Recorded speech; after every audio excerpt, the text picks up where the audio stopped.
continuación. En este video les voy a presentar el tema de partes internas de un computador de escritorio. Cabe mencionar que los componentes esenciales de un computador de escritorio son 7 y les describiré en este video cada uno de ellos. El primer componente que ven en la imagen es el procesador o CPU. El procesador es el cerebro del computador y se encuentra en el centro de la placa base debajo del disipador de calor. Su ubicación, el procesador se encuentra generalmente en la placa base. Motherboard está ubicado cubierto por un disipador de calor o un ventilador para evitar el sobrecalentamiento. Es decir, la placa base está detrás de este ventilador. La ubicación en donde se encuentra el CPU o el procesador es en la parte central de la placa base.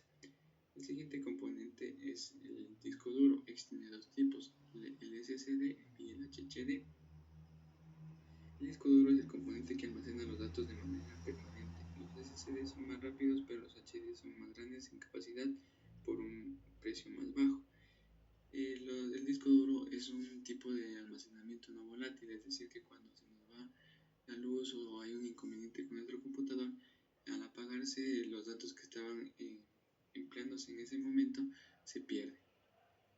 Su ubicación es el disco duro se encuentra en las bahías de almacenamiento de la torre del computador, en la parte frontal o lateral del chasis, más o menos por este ladito de aquí se encuentra el disco duro.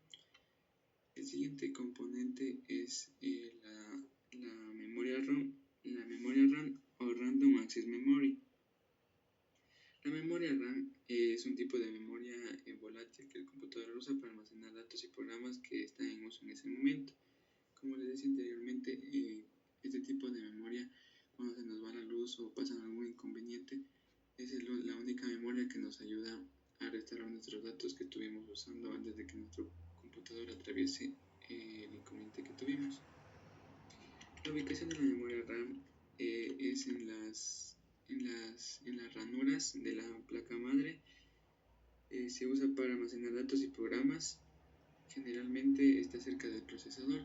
Como les decía, está en la placa central y por acá está la memoria de RAM. El siguiente componente que tenemos es la memoria de caché. La memoria de caché es más rápida que la RAM y se utiliza para almacenar datos de acceso frecuente o instrucciones que el procesador necesita rápidamente. La memoria de caché se ubica, está integrada dentro del procesador o cerca de él.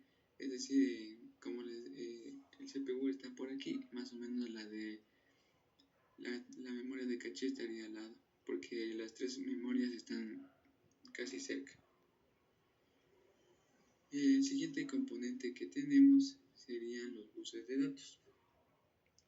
Los buses de datos son un sistema de comunicación que transfieren los datos entre los componentes del computador, como entre el CPU y la RAM o el CPU y los discos de almacenamiento.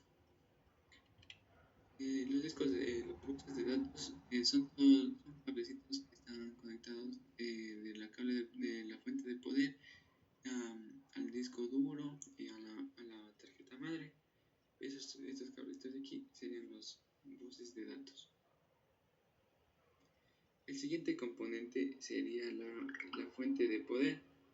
La fuente de poder se encuentra en la parte inferior o superior del chasis del computador y está conectada a la placa base, el procesador, las tarjetas gráficas y otros componentes mediante cables de energía.